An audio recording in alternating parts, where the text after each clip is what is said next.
अगर आपको गर्लफ्रेंड बनाने का मौका मिले तो आप कैसी गर्लफ्रेंड बनाओगे, गोरी या काली? देखो, मैं लड़कियों में भेदभाव नहीं करता, मतलब गोरी काली दोनों में से किसी को बना लूंगा। अच्छा।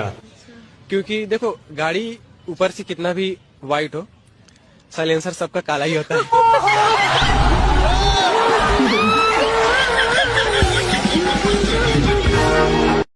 सुनिए जी, आप मेरे लिए क्या कर सकते हो? बेबी, मैं दुनिया हिला दूंगा तेरी चाहत में। रहने दो जी, आपके मुंह से ये बात अच्छी नहीं लगती है। रात में खटिया तो अच्छे से हिला नहीं पाते हो, दुनिया क्या हिलाओगे, घंटा?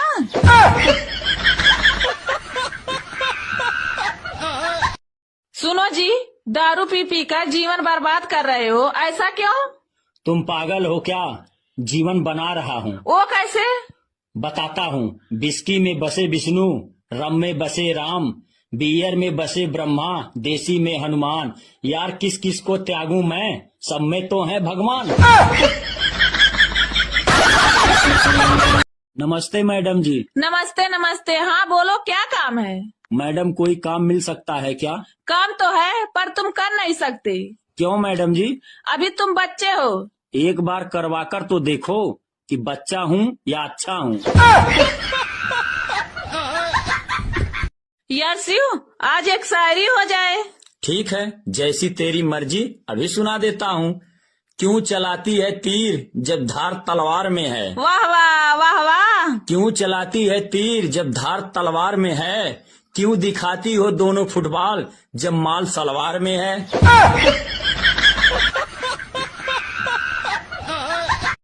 अच्छा शिव, एक हमारे प्रश्न का उत्तर दे सकते हो? हाँ, जरूर दे सकता हूँ। पूछो जो पूछना चाहती हो।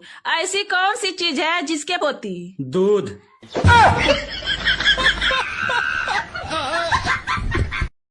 सुनिए जी, लव मैरिज सही होता है या अरेंज मैरिज? Love marriage. कैसे?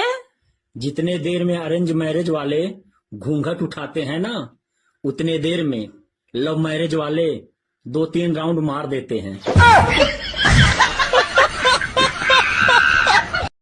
एक घर से सास और बहू के झगड़े की काफी देर से आवाज आ रही थी। झगड़े की आवाज इतनी तेज थी कि पड़ोसियों के कान खड़े हो रहे थे। पड़ोसी मजे ले रहे थे। झगड़ा खत्म होते ही बहू किसी काम से बाहर आई तो पड़ोस की एक बूढ़ी औरत आई और बोली, बेटा तेरी सास तो कुतिया का मेल है, अगर ऐसे ही चलता रहा तो तेरा तो जीना हराम हो जाएगा।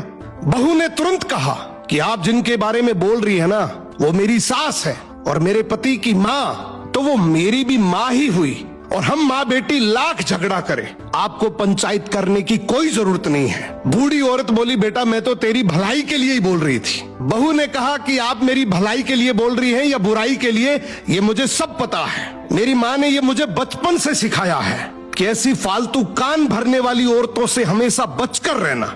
ये कान भर भर के हंसता खेलता परिवार तुड़वा देती हैं। दादी सब समझ गई और बड़बड़ाते हुए वहां से चली गई। अब बहू जैसे ही घर आई, अपनी सास को सारी बात बताई। ये सुनते ही सास की आंखों में आंसू आ गए।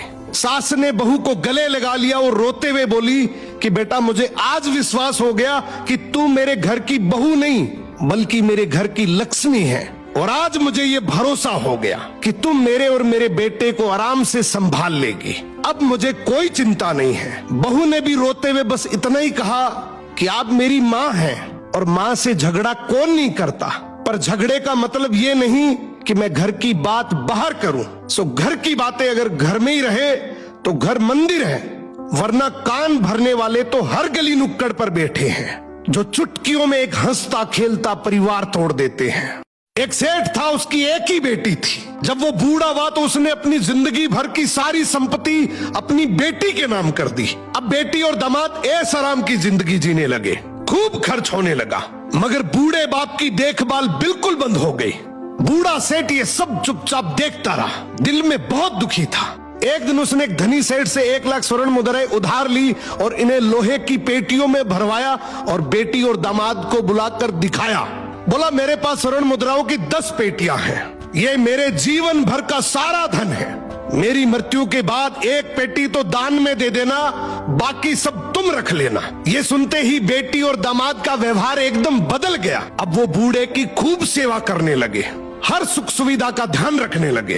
धन के लालच में बूढ़े के बाकी दिन बड़े आराम और सम्मान से बीते। जब बूढ़े सेठ की मृत्यु हुई तो बेटी और दामाद ने खुशी खुशी वो पेटियां खोली, मगर अंदर स्वर्ण मुद्राओं की जगह पत्थर भरे थे। असली रकम तो बूढ़ा जीते जी ही वापस कर चुका था। उन पत्थरों के साथ एक पत्र भी रखा था जिस पे लिखा था, इन पत्थरों से उस मूर्ख का सिर फोड़ देना जो मरने से पहले अपनी संतान को अपनी संपत्ति का मालिक बना देता है। सो जिंदगी में याद रखना, जब तक सांस है अपना अधिकार अपने हाथ में रखो। सम्मान संपत्ति से मिलता है, स्नेह से नहीं। जिंदगी में भूल कर भी ये 4 गलतियां कभी मत करना। पहली, फिजूल खर्च। पैसे को ऐसे बचाओ जैसे गर्मी में पानी बचाते हो, क्योंकि जब सच में जरूरत पड़ेगी तो कोई साथ नहीं देगा। दूसरी, सिर्फ एक कमाई के सहारे कभी मत रहना। जैसे एक इंसान चाहे कितना भी ताकतवर हो, पर वो ज्यादा देर तक एक पैर पर खड़ा नहीं रह सकता। तीसरी है, पूरी जिंदगी नौकरी में मत गवा देना। मौका मिले तो खुद का कोई छोटा बड़ा बिजनेस जरूर शुरू करना, तभी आप अपने सपने पूरे कर पाएंगे। चौथी और आखिरी, फालतू पार्टी, शौक और दिखावा जितना कम कर सकते हो करो, क्योंकि अमीरी दिखावे से नहीं सोच से आती है। अगर मेरी बात से सहमत हो तो कमेंट में टाइप करो राइट।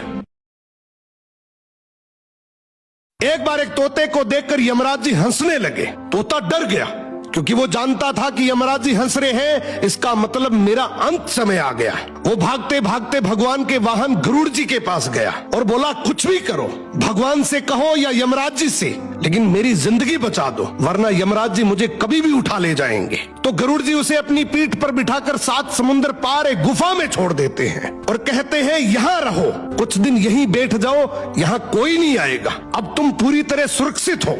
तोता खुश हो गया।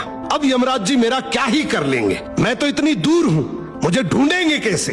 उधर गरुड़ जी सीधे यमलोक पहुँचते हैं और यमराज से पूछते हैं, परसों आप एक तोते को देखकर हंसे क्यों थे? वो बेचारा डर गया। यमराज जी मुस्कुराए और बोले, मैं इसलिए हंसा था क्योंकि उसकी मृत्यु 7 समुद्र पार एक गुफा में बिल्ली के मुंह से होनी थी। मैं सोच रहा था इतना छोटा सा तोता 7 समुद्र कैसे जाएगा। इतना कहते ही यमलोक द्वार पर तोते की आत्मा आ जाती है। गरुड़ जी चौंक जाते हैं, ये कैसे? मैं तो उसे खुद छोड़कर आया था। यमराज जी शांति से कहते हैं, आप तो उसे बचाने ले गए थे, पर वहीं गुफा में बिल्ली उसका इंतजार कर रही थी। यही जिंदगी का आखिरी सच है, जिस दिन आएगी तुम चाहे कुछ भी कर लो, वो तुम्हें लेकर ही जाएगी। एक बार एक सांप अपनी मस्ती में चले जा रहा था। रास्ते में पड़ी आरी से टकराकर वो घायल हो गया। सांप ने सोचा, आरी में इतनी हिम्मत जो मुझे चोट पहुंचाई। उसने पलटकर आरी को डंक मारने की कोशिश करी।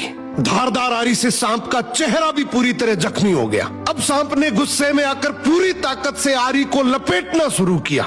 सांप आरी को कसता रहा, लेकिन आरी की धार से खुद को ही चोट पहुंचाता रहा और आखिर में वो मर गया। इसी तरीके से हम भी, उसने मुझे ये बोल दिया, इतनी हिम्मत, और उसको रिएक्ट करने के चक्कर में हम अपना बहुत बड़ा नुकसान कर लेते हैं। सो कभी कभी जीवन में कुछ परिस्थितियों और लोगों को नजरअंदाज करना ही बेहतर होता है। अगर मेरी बात से सहमत हो तो कमेंट जरूर करना।